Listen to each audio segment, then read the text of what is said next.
ARK Aberration Ascended is just around the corner, and with that we're going to be getting the second installment from the Bob's Tall Tales DLC, Steampunk Ascent. And luckily for us, the trailer has been released early on Steam, so we're going to check it out together. Let's get cracking. Alright Tinkers, I'm Toastbloke, and I'm going to be looking at the brand new trailer that has just dropped on Steam for part 2 of the Bob's Tall Tales DLC. Now this one is called Steampunk Ascent, and we've seen some things from it in the crunch, so we know it's steampunk. We know there's going to be automation with a robot. We know we've got Cosmo, the little spider, which is presumably going to work like a grappling hook. We've got all this to find out. I'm hoping this trailer gives me some more information. Now, my concern with all of this is that this is pay to win essentially. It is a DLC that you buy to get more things that are cooked into the base game. So these are unofficial, these are everywhere. These are just things that are part of the game now, but you can't use or access them unless you pay. The only good news with that is if you bought the Bob's Tall Tales DLC, you get this automatically. You get Frontier Showdown, the first installment that came with Scorched Earth, you get Steampunk Ascent, and you're going to be getting the third one as well when it comes out with Extinction. But before I get all worked up about my precious dinosaur, prehistoric creature, and mythological creature style video game, I think we should look at the trailer and see what this is all about. So let's do that. Straight away, we are getting our automated bot there, Survivor M8. We've also got some overalls here. There's skins, there's wallpaper. There's all sorts of different lights, it looks like, going on. We've got the Zeppelin in the sky there. We've got some really cool structure skins, it looks like. And that stuff I am all for. I think they look sick. Was that cooking metal? Is that a new forge? Oh, wow. That does look pretty cool. It looks more like a raft than I thought that. We've got some nice skins on the creature's saddles here. Or are they just saddles? What is this? Is that like a detector? Is that like a... That can't just be for Cosmo. But that's Cosmo, the little spider. And it is a grapple. There we are seeing the movement for the first time. Oh no, look at everybody swinging around. It's kind of cool, but it's also ridiculous. What is this? What is this gun? Is it Splatoon? Why are we shooting paintballs? I'm just so confused about this DLC. A bat signal? What the heck? We got a projector. Can we draw what we want on that? Here's the automation, so it is confirmed this guy will do your tasks for you if you set him to. I'm guessing you're not limited to one. Did he just teleport? Oh no. That is so OP and that is pay to win. What are they? Are they electrocuting things? Like an electric fence, an electric wall? What is this? That's crazy though. Like Rockwell looks sick. The Reapers look sick. The normal map looks amazing. It looks so good. But I feel like this part of the DLC is really changing up, even more so than the previous one, the gameplay mechanics and also the appearance of ARK. I really worried that ARK was going to start losing its identity. I really feel like this is a big showing that it's going to. The ARK will not just look like a dinosaur, prehistoric, mythological creature game. It is going down a direction of let's pick themes and let's go over the top with them. This looks more like Nightingale, a new survival game, came out not so long ago, than it does ARK. Now this could all be good fun, it could all be really interesting, but I'm concerned because I love ARK, and I can see why people are still playing the old game, if I'm honest with you. Like, what is this? Some sort of workbench, I'm presuming. It's got schematics on it or blueprints. And I don't know if that is linked to automation or just to make some of the new things. Does it do a task? This is just crazy. I'm just going to have another look through and see if I miss anything. The railing skins look nice. The windows look cool. I really like the pillars. It looks like we've got a few different potential skin textures here. That though, what is that? And that, yeah, we've got some things here that are going to do farming and cooking and crafting for us. And since this is paid, this is going to be ridiculous for anybody who doesn't have it. You are not going to be able to compete with people who do. The Basilisk looks class though, looking back at that. I was so distracted by all of this. Like, is that also some sort of spyglass? That is cute, isn't it? But I'm so distracted by it all. that I'm not even registering how beautiful the map looks behind it. Like, look at how cool Aberration actually looks. Look at the toadstools and mushrooms. Look at the terrain. We've got our cliff platform here, which is going to be nice to have back. But what is all of this? The clothes are okay. I don't mind things that don't affect the game's mechanics and change how it plays. But there's a lot in here that clearly does. It's not just things to put in, to look at, to decorate. These have game-changing functionality. Like, look at this. That is killing things.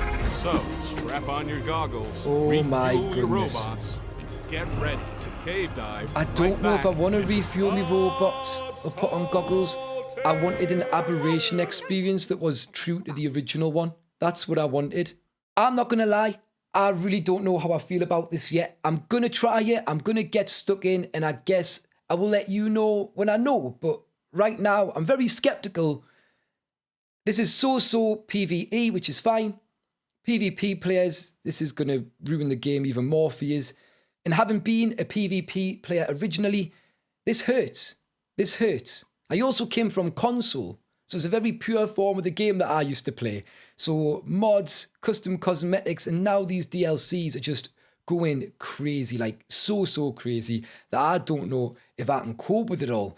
But we have some information on this DLC, which I didn't realize. They have put a lot of information in the actual page on Steam. So let's have a little look at what they're saying. Strap on your goggles and gear up for an incomparable journey to the dark heart of Aberration. Brave this lethal underworld with a trusty clockwork robot companion by your side. Defy the subterranean depths by airship or swing from luminous spider silk with a new Cosmo tame. Gum up adversaries with viscid projectiles. Is that what that gun was? And evade attack with a wondrous watch that allows you to slip backwards to safety. Yeah, time travel, great. Learn to identify, extract and transfer useful DNA traits between creatures, harness the forces of nature and hurl the gauntlet of super science into the frightful face of death itself. Now this already has confirmed a few things that we saw and questioned in the trailer, and I just think there's going to be people who love this. But this is killing the game. And the more this happens, the more that gets added to it, it's going to kill the game's identity further. ARK is going to become a playground of ideas, a playground of mods and DLCs, and it's not going to be the dinosaur game we all fell in love with anymore, sadly, but it's the way it's going. There's not much we can do about it. So, 2 new creatures and companions. Cosmo, a web-slinging shoulder pet known for getting survivors out of tight spots with its threat sense, organic grappling, web-slinging and shooting abilities. Threat sense, it's got a spidey sense. So this thing's going to let you know potentially ahead of time when danger's coming. You can grapple with its webs. We saw that. You can web sling and shoot enemies with it. So I'm guessing a little bit like the webs in the game when you go caving and you get hit by a spider. That's probably going to have a similar effect. Maybe a bowler kind of feel. I don't know if it'll stop dead or slow things down. We're going to have to wait and see. Surf by VAR M8. A trusty robot voiced by Alan Tudyk who can automate various chores such as organising items, repairing structures and harvesting structures. So you can get all of your storage organised nicely. It's also going to repair anything that breaks if something gets broken. I wonder if it can do that straight away or if there's a cooldown on it. And then we've also got harvesting resources. You can set it to go and do some farming for you, which is crazy. That's going to change the game, especially if you allow multiple ones. Imagine having 10 of these set to different tasks. It's going to be a little bit silly. But again, I think they've seen things like what the pets do, or the pals do, shall I say, and Pal World and the likes, and they're trying to bring that into the game. And I don't know if this is a clever way of doing it, or if this game actually lends itself to that. Again, we'll have to wait and see. We've got a new vehicle, which is a Zeppelin, a large, what does that say? Dirigible with a platform to create mobile air bases. So yeah, platform bases in the air. It's a bit like a platform saddle on your quets, but without the quets, it seems like. Looks a little bit cooler too. Hopefully stays level so you can build on it nicely, right? We've also got a gene scanner. These are the weapons and tools, sorry. A gene scanner. So that might be what they were doing with the spider. A utility item for purposes with multiple functions, including detecting specific creatures. Yes. Interacting with the gene infusion system. What's that? Extracting traits, applying infusions to baby creatures, and harvesting embryos from pregnant creatures. Wow. So this machine is going to give you more control over breeding, getting the right stats into your creatures. Oh my goodness. That is going to be game changing. That sounds ridiculous. I'm not even going to just speculate on that. We need to just wait and see. I'm going to do a video where I look over all of this in depth and show you an overview of how it all works for the DLC. So make sure you check back for that. I will link it below. But that one is one we're going to have to dive into deep. We've got a goo gun. It fires incapacitating and bouncy blobs of organic goo. Looked stupid, not going to lie. Stopwatch, a handheld time-traveling teleportation device. Just, it's bypassing the things that make ARK fun, that make it difficult, that make it an interesting game. Oh, what's that? I'm in a spot of danger. Instead of dealing with it, let's just get out of it. It's annoying. I wish they wouldn't do things like this. Gene storage, a structure for storing and applying traits to tames. Wow. So I'm guessing that will work alongside with the gene scanner, and you can store different things in there, and then you can, wow, 5 abilities collected from wild creatures. So you can collect the abilities up to 5, put them into the gene storage, and then use them to enhance your creatures. Oh my goodness. That better cost a lot. That better not be cheap, right? Industrial preserving bin, a larger gasoline-powered upgrade to the preserving bin designed for fabricator-level efficiency. Like, that's something that should just be in the base game. We shouldn't be paying for this. An industrial preserving bin, library storage for blueprints and notes. Again, so a bigger area to store them rather than just the standard little bookshelf that you got. But also, anything in the area of it, like your smithy that might use the blueprints, can just access them without you having to go and get them. Again, that is OP. This to me should just be free base game stuff. Why is this a DLC? Lights and lamps sounds great. We saw some of those. I have no worries about them. They're cool. They're aesthetically pleasing, and that's about it. Okay? Stuff like that, I'm all for. The Steam Forge, a tech level forge that runs on Element. Oh my goodness. Do you have to have tech? Do you have to have done the boss to unlock that? Well, you're going to need the element to run it. But you know what I mean? Like, is this like reserved for you complete it, then you're allowed to pay to win on a whole brand new incredible level once you've completed the map? Because that again sounds, I don't like that. I'm not behind that. I don't support those choices. Spotlight, a highly adjustable spotlight with a paintable front surface for custom. Like, that is cool again. That is so cool. They've got it so right with some things. Lights and lamps, adding in the spotlight. Great ideas. The storage box being bigger, a great idea as well, but it should be there for everyone who is playing the game. But this Steam Forge being behind the paywall is potentially game breaking and game changer. That's like a really bad one. A tech level forge. How fast is that going to cook? How much metal are you going to be able to cook than the other tribes on your server who don't have it? It's going to be ridiculous. The Tesla coil, a defensive structure that, this is it. That's what we saw at the end there. It shoots electricity, chaining shots to nearby enemies with multiple ARK type settings. Oh my God. A Tesla coil, it's a turret. It's a turret. It's an electrical turret. A tinkering desk, that might have been what we saw at the very start. A structure for combining existing item blueprints for a chance to create higher quality ones or downgrade them. Oh my goodness. You can stick different blueprints together, I'd imagine of the same kind, to get a chance on whether you get a better blueprint out or a worse one out. That again breaks the game to me. That is crazy. 2 new structure cosmetic sets. This is what I'm here for. I'm all behind this. This is great. These won't break the game, but they'll make it feel interesting if you choose to use them. Your structures, your buildings will look nicer. We've got the steampunk structure tile set. We've got the steampunk structure skins. So the first one, a steampunk themed cosmetic skin set for furniture structures, including a table, chair, and bench.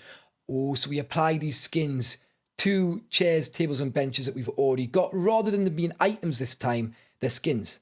Why? Make them an item. I like them being items. Don't make them a skin.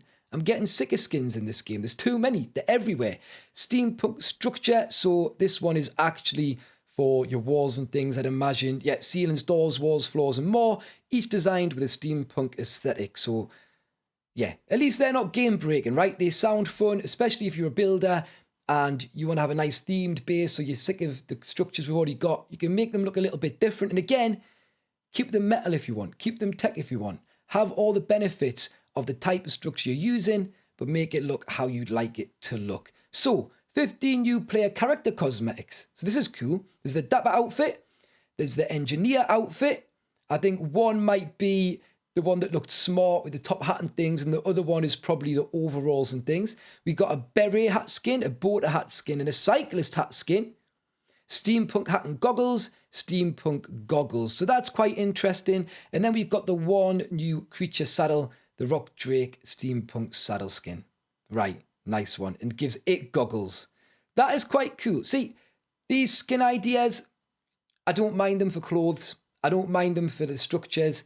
I don't like that they're doing it for like the tables and the chairs. Just give us a new table and chair, like, or add it as a variant within the table and chair we've already got. That would be fine. I'd be happy with that. Most of this is canny. It's all right. It's going to come into the game. It's going to add some more things for us to do, which are visually pleasing or just make the game feel a little bit fresh. But this time, there's a lot of game-breaking content coming. And we've just looked at the trailer. We've just seen it and we've just confirmed it. All that's left to do now really is to go and get stuck into the game, get stuck into the DLC and actually see what it's like in game, get a feel for it, see if it is actually going to break things or not. I think it is. I think this is going to cause all sorts of imbalance throughout ARK. But you know what?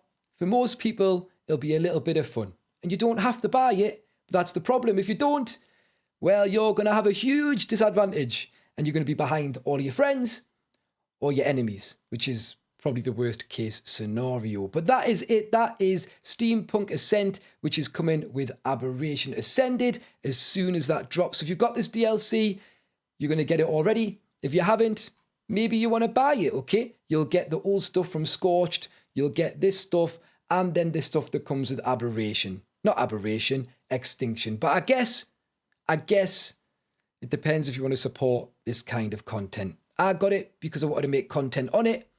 If it wasn't for that, I think I'd be against it, if I'm honest with you. I'll let you read into that how you choose to. But that's all I've got to say on this. Until we jump into the game, we're not going to know anymore. But I'm looking forward to see what else is to come with Aberration Ascended. But that's it for now, so I'm going to call that there, guys. Thank you so much for watching. If you've enjoyed this video, please remember to leave a like, subscribe, and ring that notification bell. It does wonders for my channel, and I'm super grateful. Check out the links in the description below if you want to get involved with the community or show some more support. But until next time, you guys take care, and I will catch you later. Cheerio.